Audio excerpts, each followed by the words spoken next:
Hello, welcome to The Viewpoint with Precious Anyebe. My name is Precious Anyebe. The Viewpoint, we talk about politics, religious, entertainment, and etc. We talk about individual challenges, political challenges, society challenges. We talk about value, society value, nation value, and family value. And we talk about personality challenges that stood out for them. The viewer could emulate and become somebody else better in future. During challenges in their circumstances, they can learn one or two from our guests, our personalities who have come to share their own life story, success story, challenges that stood out for them, and that gave them that motivation to move ahead and to overcome such challenges. This is all we talk on The Viewpoint with Precious Anyebe. And this is another edition of the program where we'll be having our guest, Mr. Emmanuel Atama. He is Executive Secretary, CEO, National Cooperative Finance Agency of Nigeria.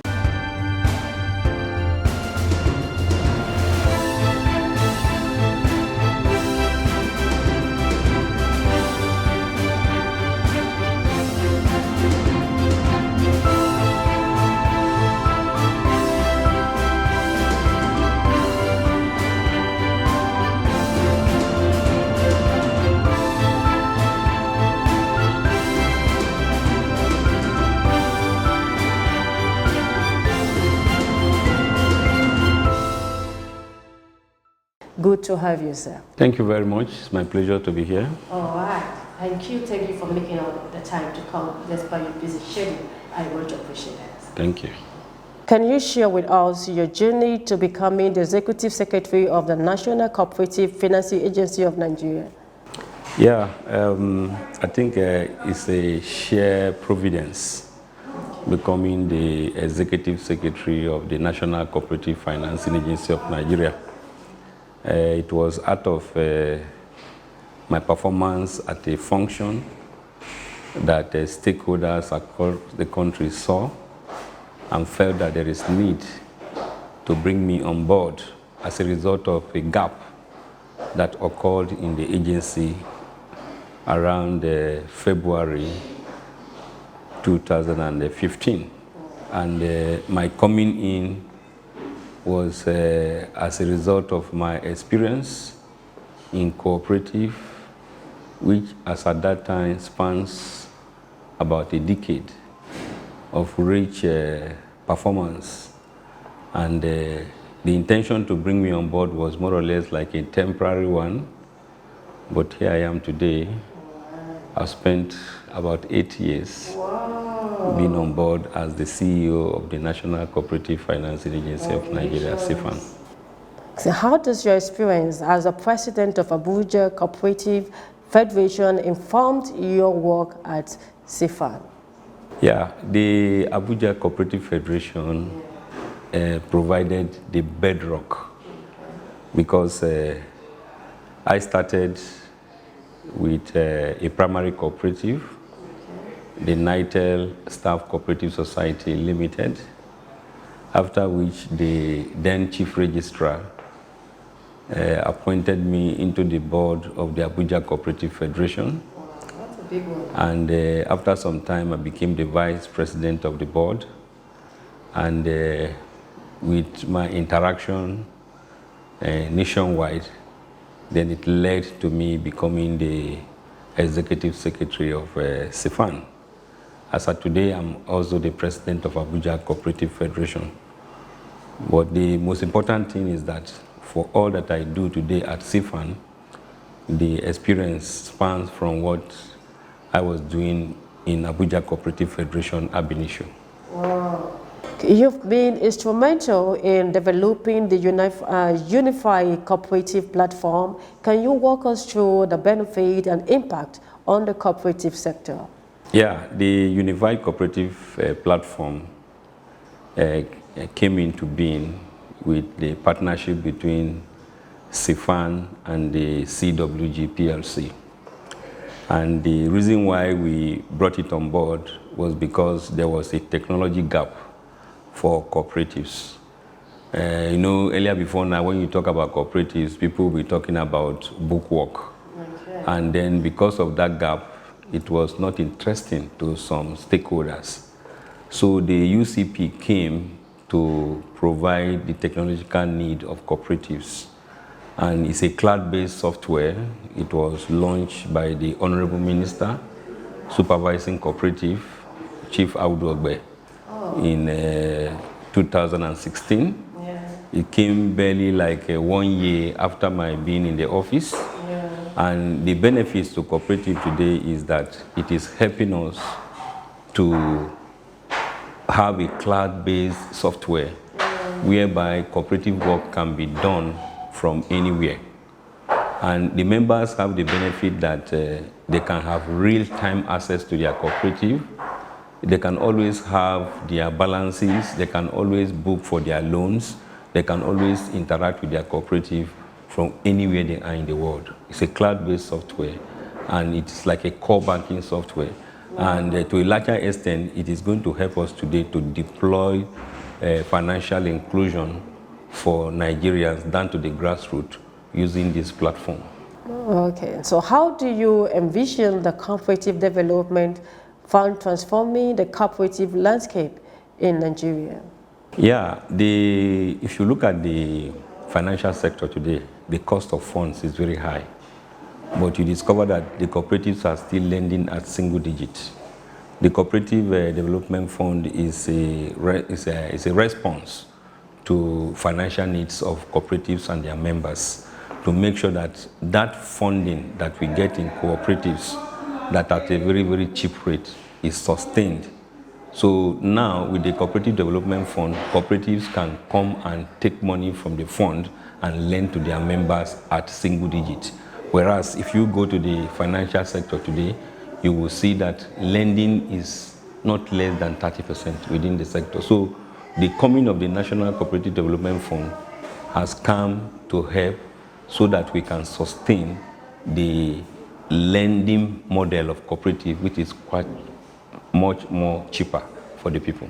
Okay, what role do you believe that the cooperative play in achieving the United Nations Sustainable Development Goals, particularly the SDG 1? Yes, we have what we call the Cooperative Inclusive Strategy. And one of the strategy is access to food. If you look at SDG 1, you discover that it's talking about eliminating extreme hunger and poverty. So now, cooperatives, right now as I speak to you, is providing members with food as a loan facility. And because it is providing members with food as a loan facility, so they have cheaper access to food, and then it means that they must not necessarily have the sum required before they can eat. So achieving SDG 1 is making sure that people have access to food. There is food security, which the cooperative is doing, and also eliminating poverty because the farmers now have where to sell their product. So in that wise, the issue of hunger is eliminated by creating access to food as a credit facility, and then also creating access to market for farmers so that they can also come out of the poverty they have found themselves. So now, your leadership and philosophy. So what leadership principle guide your decision making as Executive Secretary of CFAN, I put it that way for you, sir? You know, in cooperative, we are guided by a set of principles. And one of the principles talk about democracy. So in cooperative, you find that solo decisions are not taken. People are carried along. There is participatory leadership. People are allowed to participate, make input, and take responsibility. So in my philosophy about leadership, it's a totality of the effort of people to ensuring that things are done, not solo move. So how do you balance the need of various stakeholders, including cooperative members, regulators, and development finance institutions? Yeah, everybody has his own role. Talk about the regulators. We ensure that the regulatory stipulations are complied with. Talk about the members. We ensure that we develop programs and activities that meet their needs. Talk about development partners. We bring in the issue of partnership and solidarity to ensure that what they are bringing on board and what we are doing meet at a coterminous point. So what advice will you give aspiring leaders in the cooperative? The advice is that it's about selflessness, it's about passion, it's not about self-gain. I believe that when you are a leader and you create opportunity for all, you also are going to benefit from the system, and the system will be good for all of us. So I enjoined all cooperative leaders and aspiring cooperative leaders to make sure that we are selfless, to make sure that we are committed, and to make sure that we are goal-oriented. Okay, now your personal life and family. So can you tell us a little about your family and how they support your work? Yeah, my family is a family of 4. Myself, my wife, my son, and my daughter. My wife Susan is a nurse, a seasoned nurse for that matter. So anytime you have little headache, she knows the medication to give. Yes, yes. I love that. Then my son Simon and my daughter Ene. The two of them are at the verge of completing their secondary education. And the interesting thing is that all of them support what I do. In fact, they are interested in what I do. Even before coming here, I told them I will be coming here. And they will be interested to watch me on TV. And each time they see me on television or hear me on radio, I come home, they tell me what I said. So the issue is that I get their support, and that kept me going on my job. Okay. So how do you maintain a work-life balance given this demand of your role? Yeah, the issue is that there is time for everything. And in life, for you to be successful, you have to apply moderation. You don't take it too hard on issues. You allow issues to flow naturally as they come. Make sure that you have a high sense of dispassionate action and thinking, and also embrace people's view. And that has gone a long way to help me to balance both work and family life. So what do you enjoy doing in your free time? Yeah, I enjoy listening to music. I enjoy reading. Music like that of Lucky Dube. I learn a lot from his music because he speaks to the point. The man is more or less like a prophet. Most of the societal challenges we are facing today is like he envisioned it, he saw it long ago. So through some of his music, it has helped to shaping my view about society, particularly when he talked about children on the street and how we should take them out of the street and make them much more useful to society. Well, that's good. So you don't have interest in movie? I watch Nigerian movies a lot because it tells you the society we are into. Executive Secretary, CEO, National Cooperative Financing Agency of Nigeria, Mr. Emmanuel Atama. We go on a short break. This is still a viewpoint with Precious.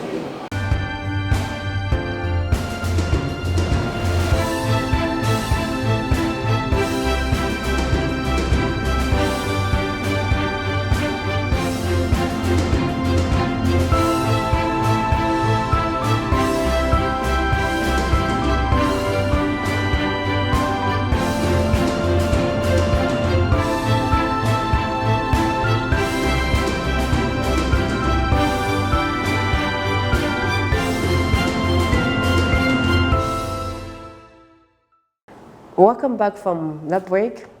This is the viewpoint of Precious Anyebe, and our guest is Mr. Emmanuel Atama, with us on to this edition of the program, the Executive Secretary, CEO, National Cooperative Finance Agency of Nigeria. So your personal role and experience. You previously served as the administrator of Niger Staff Cooperative Society Limited. What lesson did you learn from that experience?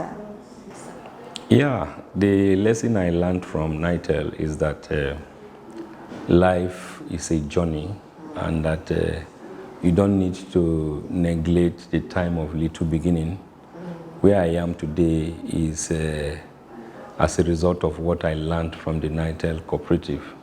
And what I learned from there is the due diligence, the accountability, the selflessness, the commitment of the leadership of the cooperative, which made us had a successful end to the cooperative. That because as at the time the NITEL winded up, the NITEL cooperative was not owing any of their members. Rather, they declared over 30 million surplus far back 2006, 2007. And as I speak with you up to today, their landed property is still intact and waiting for when it will be disposed, and their bank account is still intact. So I learned a lot from it because it helps me to see the future starting from now. And if not for what I learned from the United Cooperative, what could I have been today, serving cooperative at a very high level in Nigeria? It was a rich experience.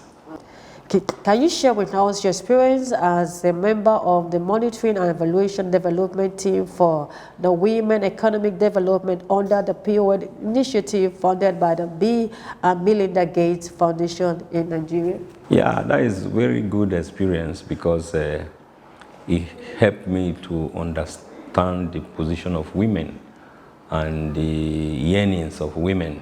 It gave me the opportunity to know the reason why they are demanding some certain share in leadership, some certain share in economic and social sphere. And it also helps us to develop monitoring and evaluation framework to measure whether women are getting there or not. As I speak with you, we are currently discussing with the World Bank, the Gates Foundation, with respect to a program called Nigeria for Every Woman.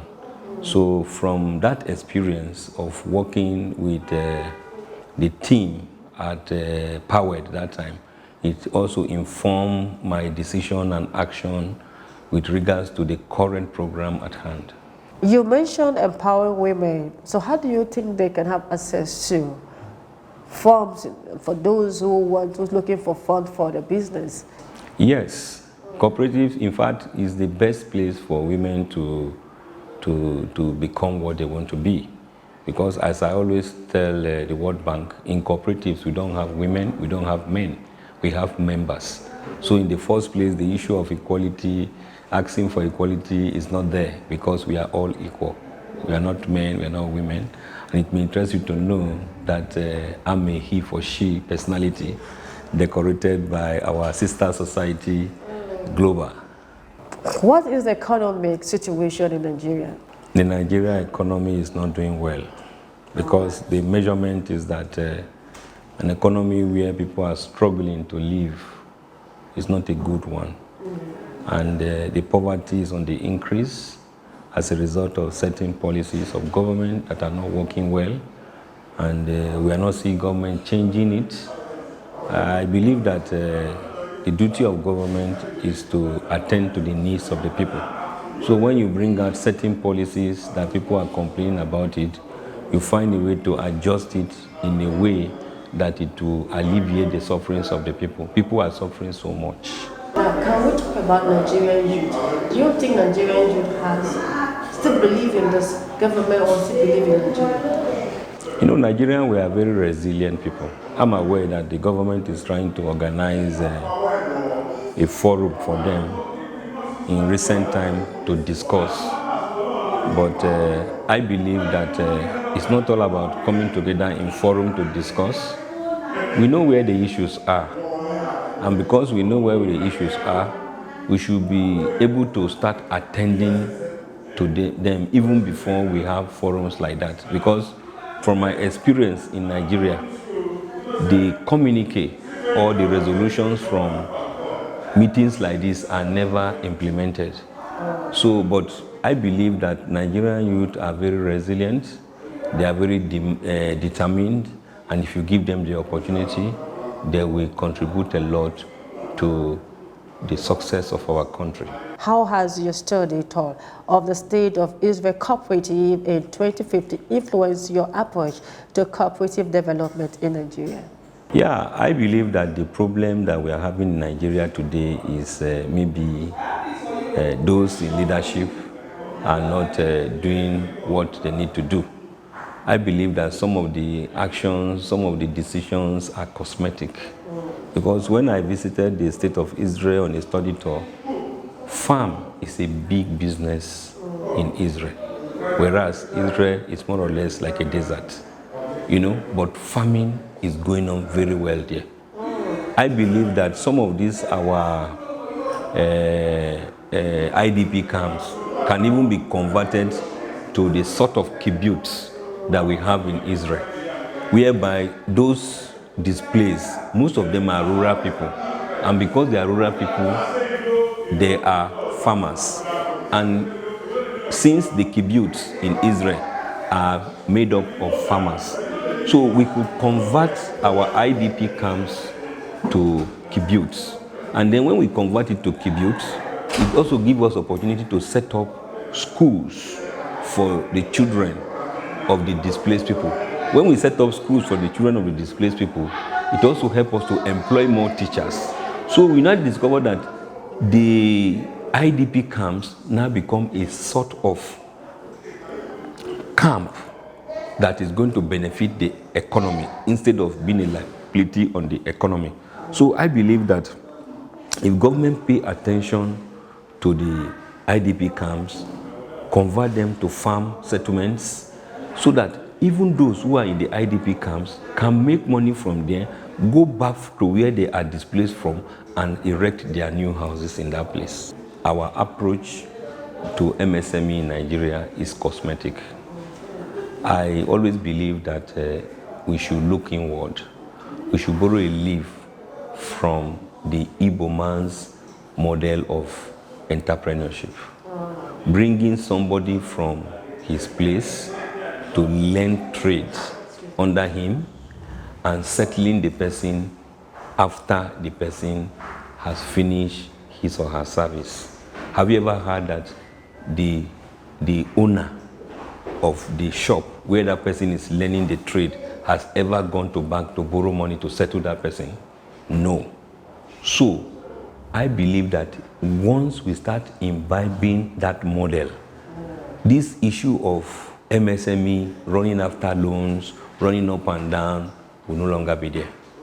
And to that extent, I request that government should have like a sort of agreement, like the type of thing that happened under Jonathan, where people were sent on Shopee to go and learn this, go and learn that, so that through that model, the pressure on looking for loan, the pressure of setting up will reduce, so that we buy from our own homegrown idea to build the MSME world in Nigeria. Oh, that's good. So your final words to viewers watching as we round up for today? Yes, our final word to our viewers is that life is a journey. And if it is not okay at the moment, sometimes in future it will be okay. And life is not all about fighting. Yeah. Life is all about planning. Life is all about strategy. Life is all about tactics. And then when you are entering into a particular field of human endeavor, try as much as possible to research into the activities of that place, because most of the challenges we are having today is that a lot of people get engaged into things that ordinarily they are not supposed to go into. Most of them do it because their friends are doing it. But when you sit down and look at yourself and think very well, who are you and who are you created to be, you'll be able to identify the gap in society and how you can fill in that gap. This is where we come to the end of today's edition of the program. We want to say thank you to Mr. Emmanuel Atama for making that time, despite his busy schedule, to come to inspire us on to this edition of the program. We want to say thank you. I want to say thank you, viewers, for watching this program today, The Viewpoint with Precious Anyebe. Keep watching this program every Friday by 7:30 p.m. on this channel. My name is Precious Anyebe. Bye for now.